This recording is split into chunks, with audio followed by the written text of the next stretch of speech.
میں نے تو نہیں پڑھا کہ اللہ کے نبی صلی اللہ علیہ وسلم نے میلا لباس کبھی پہنا ہو۔ آپ کا لباس جو ہے وہ قابل توجہ نہ ہو، یعنی آپ لباس پہنتے تھے اور لوگ دیکھا کرتے تھے۔ یہ ہم ذرا بات بیان نہیں کرتے، ہم اس طرف آتے نہیں۔ ہم نے نبی پاک کا حلیہ اور نبی پاک علیہ الصلوۃ والسلام کا جو ظاہری کا خد و خال ہے، آپ کا جو رہن سہن ہے، وہ ایسا پیش کیا ہے جیسے بڑا ہی کوئی مسکین شخص ہو۔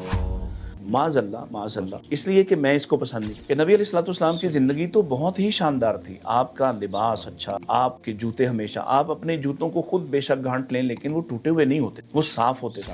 رسول اللہ صلی اللہ علیہ وسلم کی جو سب سے بڑی یعنی کوئی پہچان ہے نظافت کے اعتبار سے، صفائی کے اعتبار سے، وہ ہم سب مثال دیتے ہیں اس کی۔ آپ تو معطر بدن والے تھے، خوشبو استعمال کرتے تھے، خوشبو کو پسند کرتے تھے، تو کوئی میلے لباس پہ بھی خوشبو لگاتا ہے؟ ہم کتنی ساری روایت پڑھتے ہیں اور کتاب اللباس ہر حدیث کی کتاب میں شامل ہے کہ نبی علیہ الصلوۃ والسلام کا لباس اتنا قابل توجہ ہوتا کہ کوئی اس کی تعریف کر دیتا تو آپ اپنا وہ جو اضافی چیز ہے، چادر ہے، عبا پہنی ہے، وہ آپ اتار کے دیتے، آپ کے پاس چیزیں اچھی سے اچھی آیا کرتی تھی۔